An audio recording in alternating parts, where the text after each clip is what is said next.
Chapter 9. Breaking the Cycle. Addiction. Maggie grew up loved by her relatives and friends. Shortly after coming into this world, she was adopted. Her birth mother had addiction problems and got pregnant very young. Close relatives arranged Maggie's adoption by two loving parents who couldn't have children of their own. Maggie grew up in a beautiful environment. She was well cared for, went to top schools, and had private tutoring when she needed it. She loved horseback riding, ice skating, and hours spent with her parents. They loved Maggie and gave her everything they possibly could. Then, toward the end of high school, Maggie's dad got sick and died. Maggie had received a full scholarship to college, but she deferred admission for a year so she could stay home and help her mom through the grieving process. She didn't feel like she could leave until her mom was settled and in a healthy place. Financially, they had to adjust. They sold the house Maggie had grown up in and moved to a smaller one across town. She finished high school, but one by one her friends left for college and Maggie stayed at home. In high school, Maggie hung out with friends and had a beer or smoked a little pot, or whatever kids do that we don't want them to do. As her friends went away to college and she grieved her father's death in her own way, she began hanging with a new crowd and experimenting with harder drugs. Maggie's mother was going through her grieving process, so she wasn't quite as present as she'd been in the past. She missed the signs that Maggie was slipping into addiction. If she had thought about it, she probably would have believed she knew and trusted her daughter.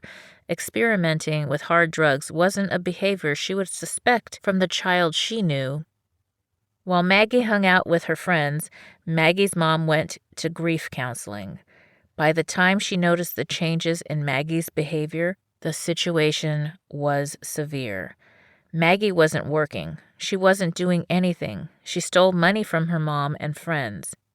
When her old high school friends came back to visit from college, they wondered what happened and who this new person was. It was very painful for those friends to see this young woman they loved so much go down such a difficult, terrible road. She lost a lot of friends who didn't want to hang out with somebody doing that to themselves. Maggie didn't get to go to college the next year. She lost her scholarship. Now her mom had to go through a new grieving process, losing the version of the little girl she thought she knew. Filling a void. People aren't born smokers or alcoholics, but they may be at risk for addiction. Maggie's birth mother was an addict. It's possible that Maggie inherited an increased likelihood of addictive behavior. Beyond that risk, however, Maggie was also trying to fill a void. Many times, people try to kill the pain of grief or loss with drugs, alcohol, cigarettes, or eating disorders. People who exhibit addictive behaviors are filling something in their life that they don't feel empowered about, that they feel they don't have control over. So they go down that road as an escape route.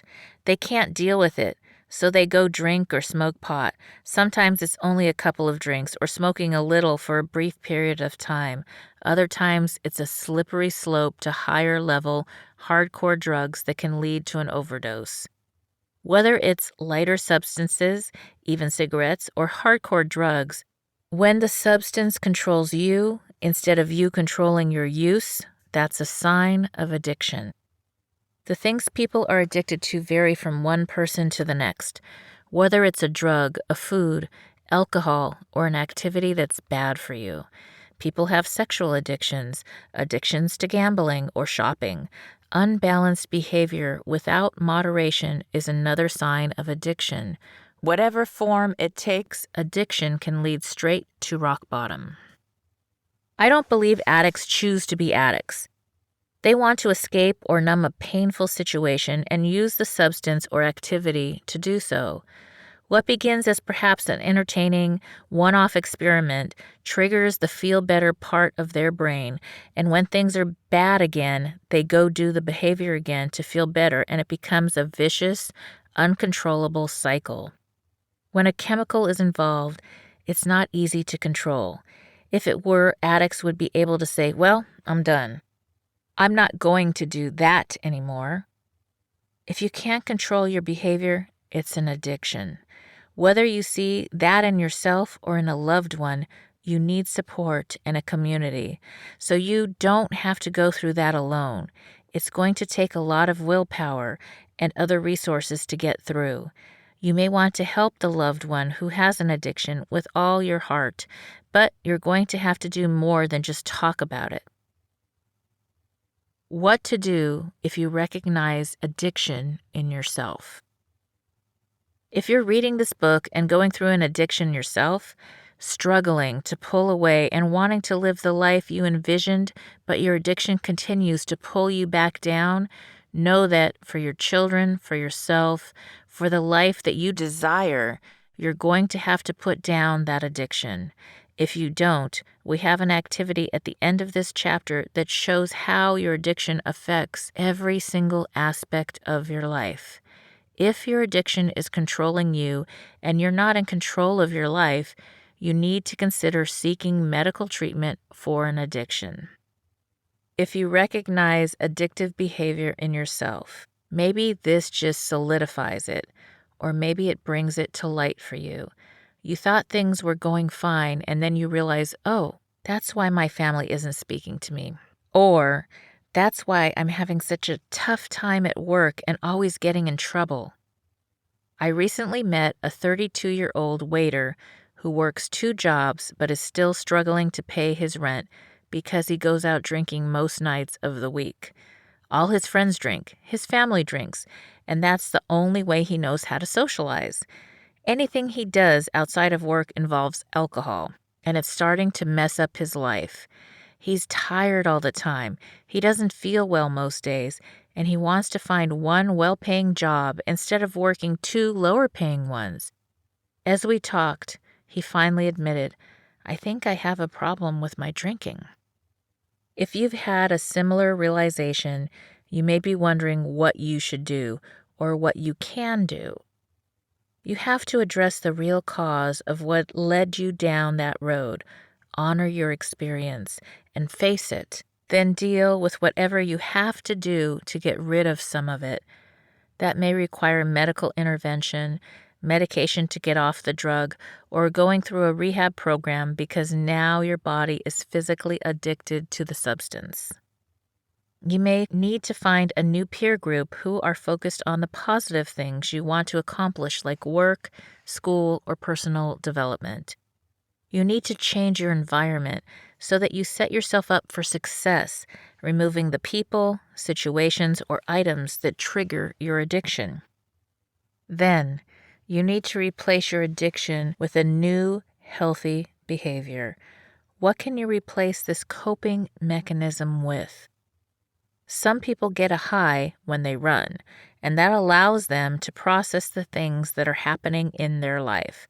Or if running isn't where you're at right now, maybe you want to try yoga to help you get calm and centered. There has to be something new that you pick up instead of picking up that drug or alcohol or credit card or food to binge on.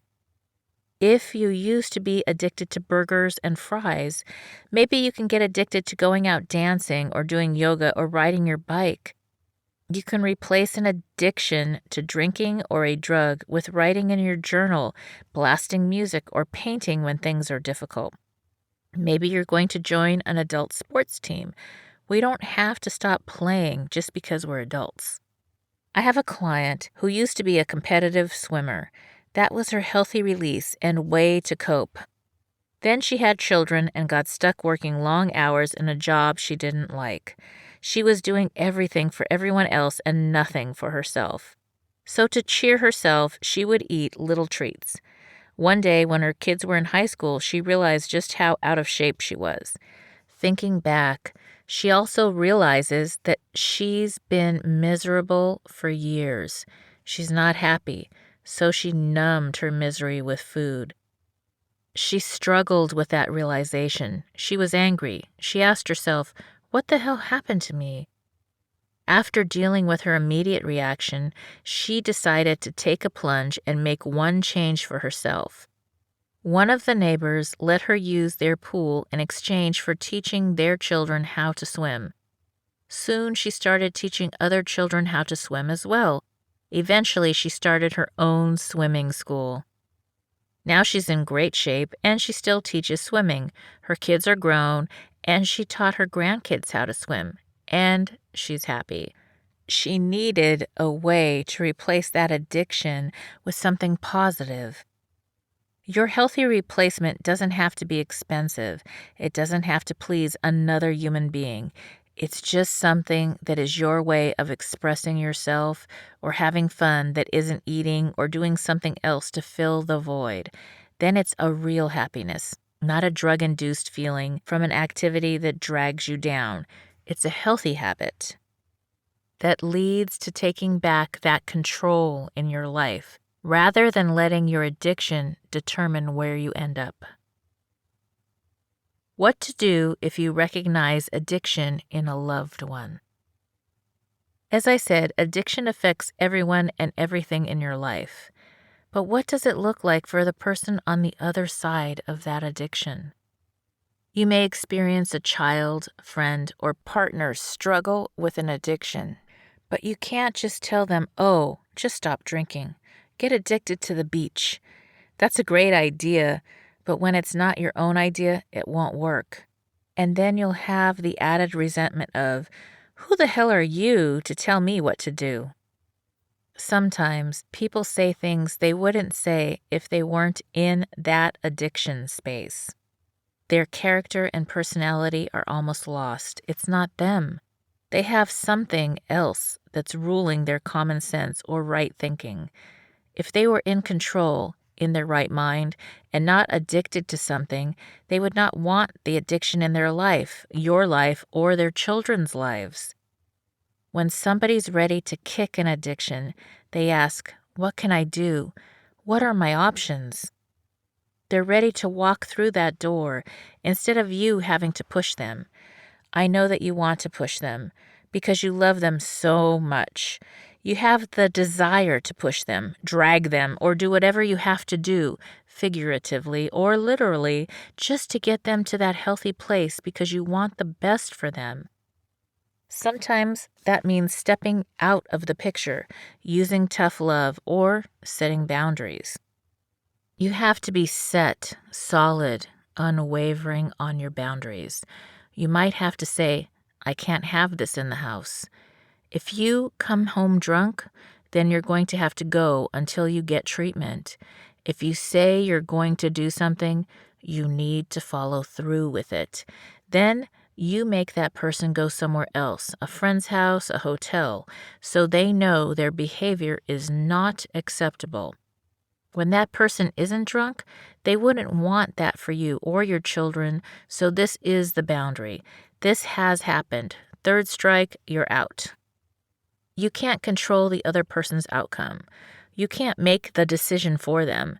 You can't push anymore, but you can decide, say, for this 6 months or year or even for a day, that you are not going to let it ruin how you show up for work or for yourself or with your kids.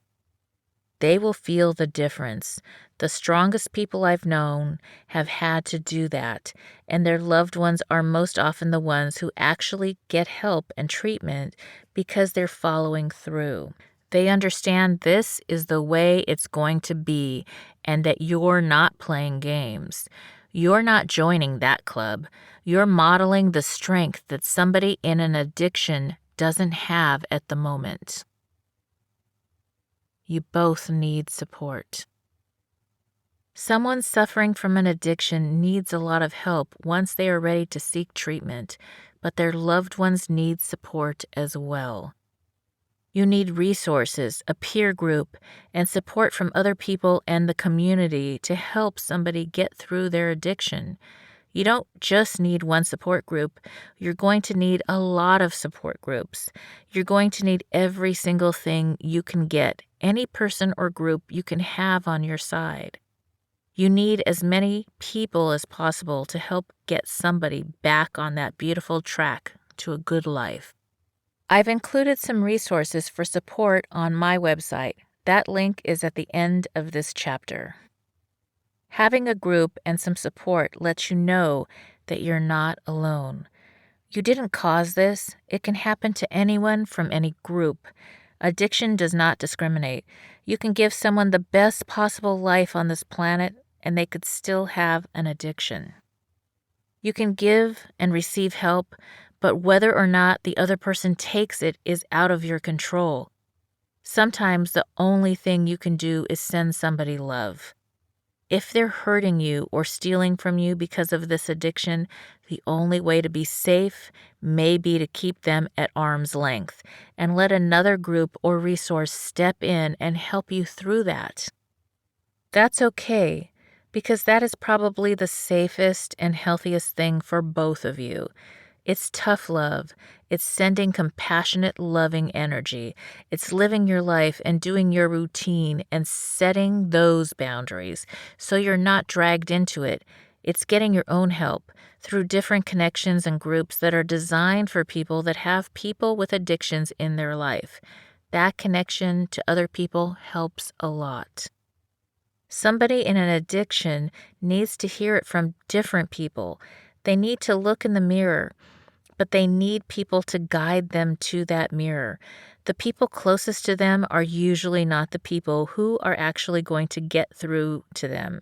They need a different voice or perspective. At the same time, it's easy to have a loved one pull you into that drama. If you get caught in their drama, it's like trying to rescue someone who is drowning. More often than not, they're going to pull you down with them. You love them, but you are at risk of losing your own life and losing yourself. Codependence. If you're mentally getting dragged down, you're already drowning with them. It's very easy to go down the codependent tunnel or give support in a way that actually adds to the other person's addiction. Codependence can happen when someone ends up covering for the addiction. They cover it up, compensate, don't take care of themselves, don't do their own self-care. Their whole life is run by the other person, but it's really the addiction that's running both of their lives. When you enable somebody in their addiction, it just prolongs the pain. You can become addicted to trying to help this person, and you lose your other healthy relationships. You lose your life. You're spending so much money and time enabling the addict that you're not taking care of yourself. That can easily happen. People get so caught up in thinking they have to help this person that they have to do whatever they can. They forget to help themselves. Give yourself permission to say, this is what I need to do to let that relationship be healthy again. Accept that it may not happen right away. It may not happen at all. But don't take on the burden of a responsibility that isn't yours. Live your life and model what a healthy life looks like. Don't let this situation disrupt all the good that you're doing. You're the healthy, grounded one who can guide them out, even when guiding them out means stepping away and giving tough love.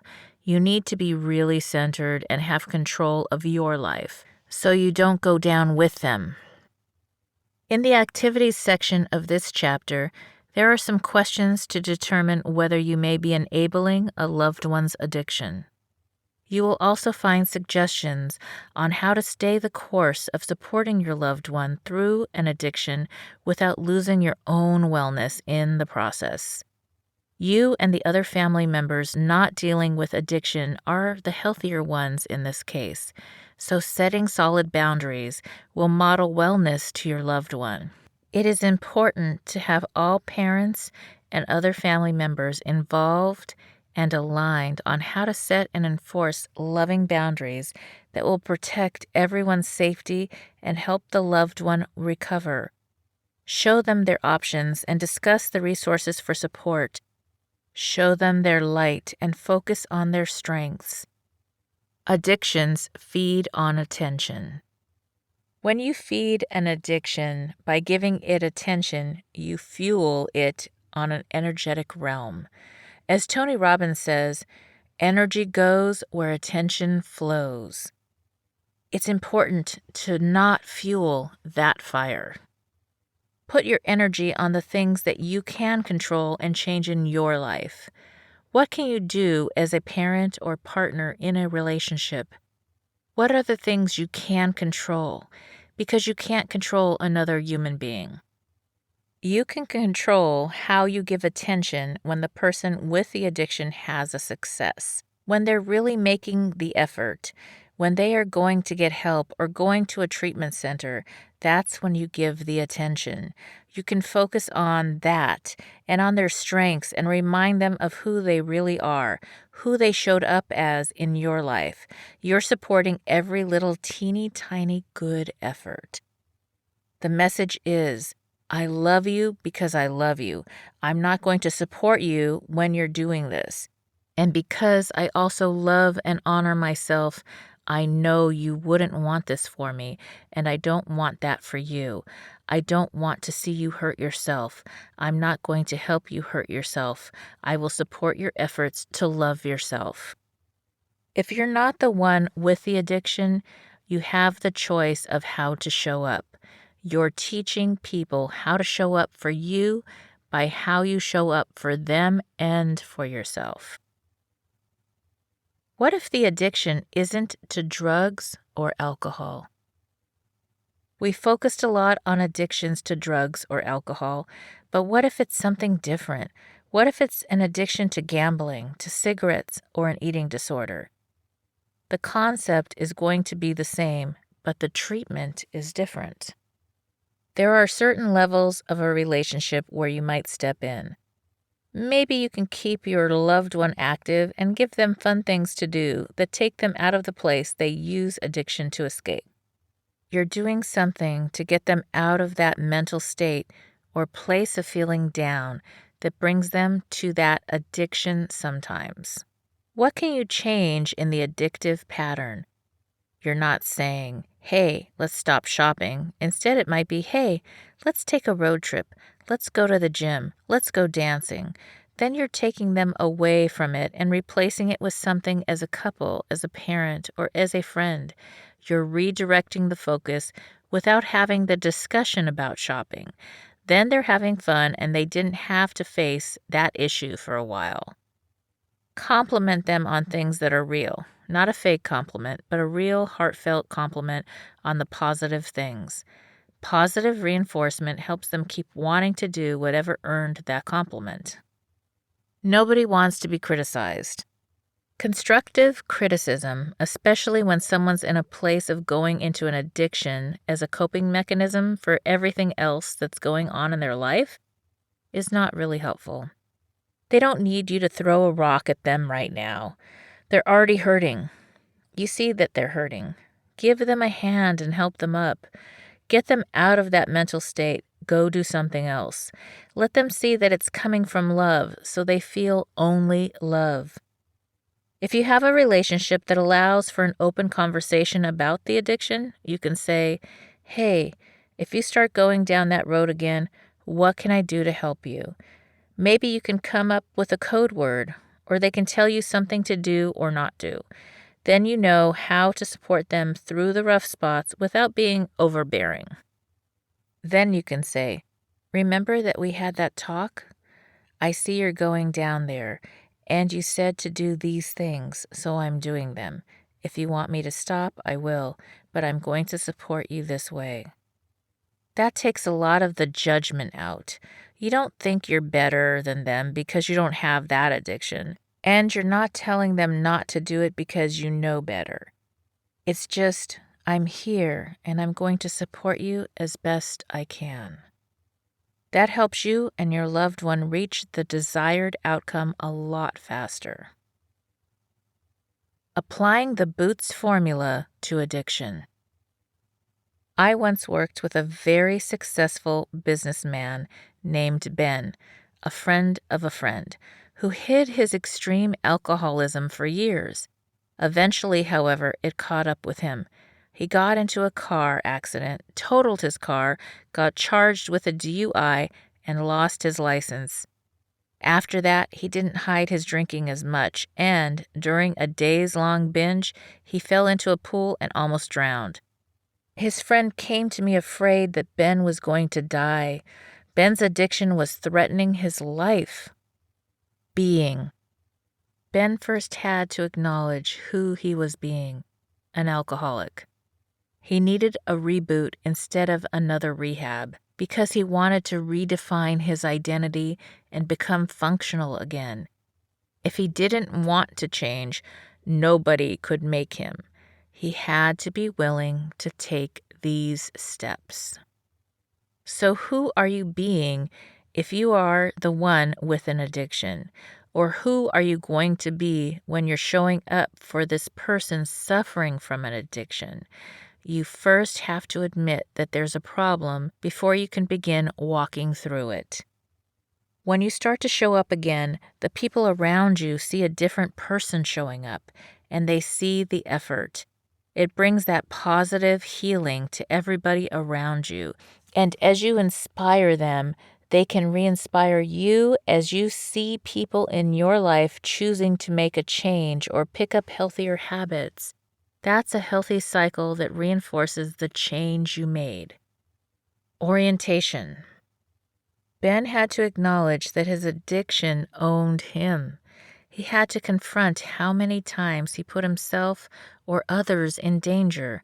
He had to look at how much money his drinking had cost and what the cost was in health, quality of life, safety, and how other people perceived him.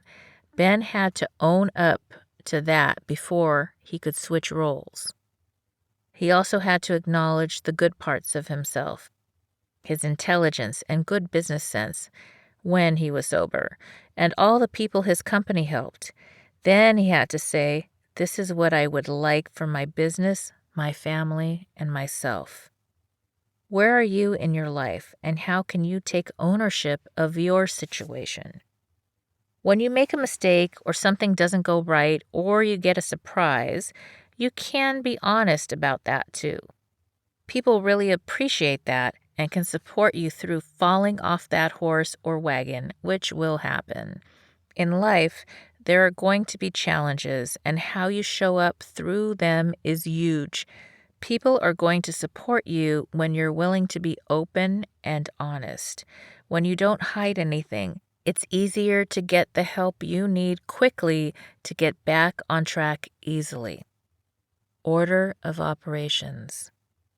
Once Ben knew what his life currently looked like and how he wanted it to change, he figured out the steps to get from point A to point B. The first step was to clean up his environment. He invited his friends and family to his dumping party, and we dumped many dollars worth of very expensive booze down the drain. He was honest with people about where he wanted to go, and he asked them for their support. They agreed not to cover for him, to help him set boundaries, and to model healthy behavior. What are the steps you need to take to replace your addiction with a healthier alternative? What are the steps you need to put in place to set boundaries and model healthy behavior for a friend or loved one with an addiction? Thinking. Ben had to change his thinking, too. He had to be honest and think differently about his life while giving himself credit for his successes. When he had a setback, he asked, "How do I change that? What do I need to do differently next time? Who do I need to talk to get support on this?" So how can you change your mindset? How can you think differently about yourself and what you want your life to look like? If you can see the end of the addiction, then you can live into it. Stepping up. Ben stepped up into a big change, and that was the moment he saved his own life. We all have challenges every day. When you step up and face these challenges, you show yourself and everyone around you that you are in control of your life. So step into taking care of yourself, loving yourself, and empowering yourself to be the best you can be.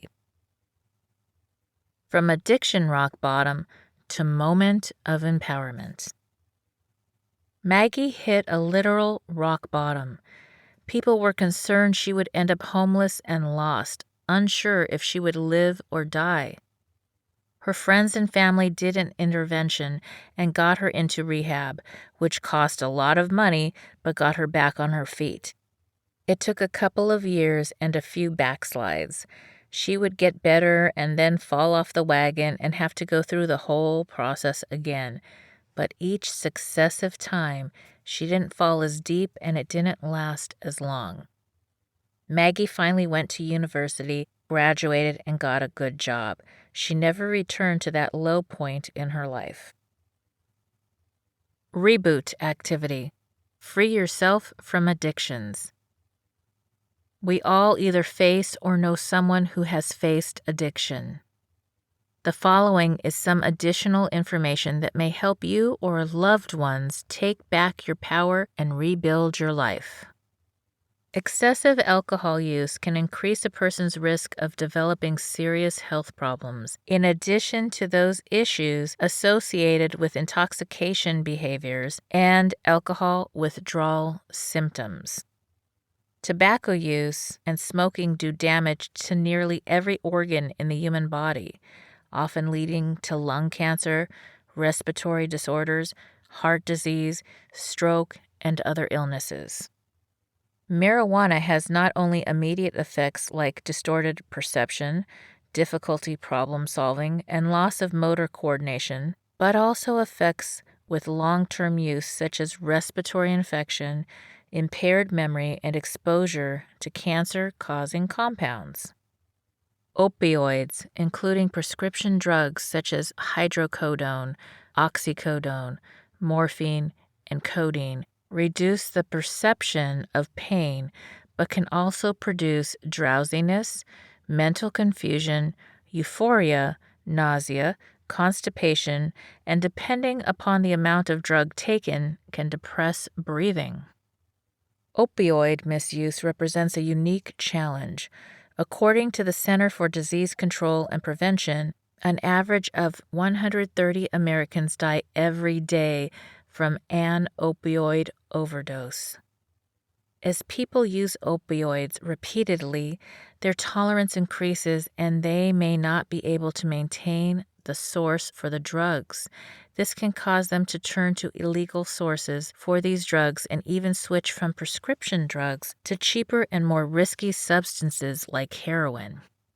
These substances vary in purity and strength, which increases the risk of serious medical complications or overdose. It's not worth the risk, ever. There are many medically supervised programs to help a person to reduce and then get off these drugs completely.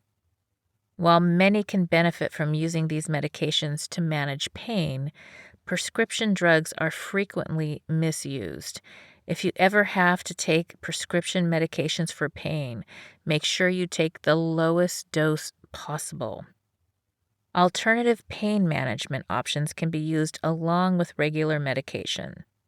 Some people have had great success using arnica cream and homeopathic pills to reduce pain and swelling. This always must be discussed with your doctor first to ensure it will not have a side effect with any prescriptions or other treatment methods you're using. Acupuncture, chiropractic, earthling mats for sleeping, and physical therapy may be great additions to a healing program and are a good way to help with pain management control.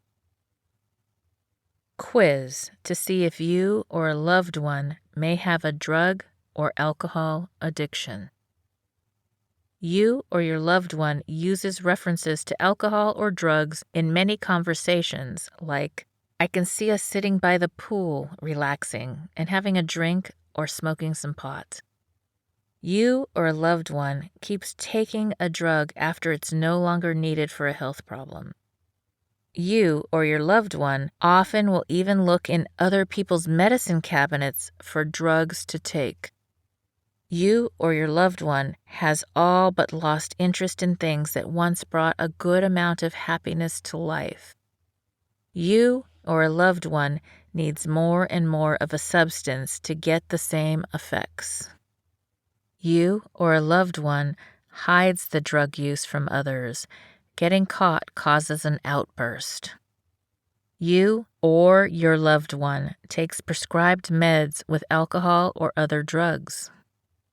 You or your loved one often feels strange when the drug wears off. You may be shaky, depressed, sick to your stomach, sweat, or have migraines. You or your loved one goes to more than one doctor to get prescriptions to treat the same drug addiction. You or your loved one has a new set of friends with whom doing drugs is the routine. You or your loved one just can't stop using the drug, even if you want to. You are still using it even though it's making bad things happen in your life, like trouble with friends, family, work, or the law. Other people start to complain to you about how you or your loved one has changed and not for the positive. You sleep too much or too little compared with how you used to, or you eat a lot more or less than before. You or your loved one spends a lot of time thinking about the drug, how to get more, when you'll take it, how good you feel, or how bad you feel afterward. You or your loved one is having trouble getting along with coworkers, teachers, friends, or family members. You or your loved one has lost track of boundaries and limits in relationships as well as in how much of a drug to ingest. It is never enough and it's often way too much. You or your loved one drives or does other dangerous activities while intoxicated. You or a loved one borrows or steals money to pay for drugs. You or your loved one looks different. Things to watch for are bloodshot eyes, bad breath, shakes, tremors, frequent bloody noses, or rapid weight gain or weight loss. You or your loved one has trouble doing normal daily things like cooking or working and often either oversleeps or has severe insomnia. When giving an addiction the boot, get everyone in the family on board. Get professional help for yourself and your loved one. Get community support for yourself and your loved one. Prepare yourself for the fact that there will be ups, downs, and sideways situations before recovery is completed. Be patient with yourself and your loved ones. Take care of yourself and the other people in your family. Believe your loved one's actions rather than their words. At first, when a family or group of friends come together to help a loved one give addiction the boot, the loved one may show anger or be in denial. With patience and as much support as you can gather, your loved one will one day thank you for sticking with them through this time. Bonus reboot. Are you enabling an addiction? Are you enabling your spouse, family member, friend, or loved one? Enabling contributes to the problem. Enabling a loved one to continue an unhealthy and dangerous habit such as drug or alcohol abuse is a huge contribution to your loved one staying stuck in an abusive pattern. If you suspect that a loved one has an addiction problem, take the quiz below. If you notice you and your loved one's extended family and friends are following these enabling patterns, it is time to work together to make a change. Have you ever called in sick to school or work for your loved one, even though you knew they could have made it? Have you set consequences for your loved one's problem behaviors but failed to follow through on them? Do you blame yourself for things that your loved one trapped in addiction is doing? Do you let your addictive loved one get away with just about anything, no matter what you do? Do you or others in your household say things like, "It's our fault for not being here more"? Have you or your family and friends paid legal fees or other charges as a result of your loved one's actions while under the influence? Do you or your family and friends ever lie to the others in your community to cover up your loved one's drunk or drugged behavior? For further resources for help on an addiction or life reboot, I have a resource section in this book, and the most current updates can be found on my website. My goal is to make sure that as you heal on your terms, you can connect to as many resources as possible. It is imperative that you take massive action when dealing with the throes of an addiction. The more resources a person or family has, the higher the chance of a full recovery. My gift to you. Dear readers, protect yourself and your loved one from the controlling, manipulative difficulties of abuse. Learn how to defend against backsliding and help to reboot your addiction from one that controls you or a loved one to a healthy habit that blesses all.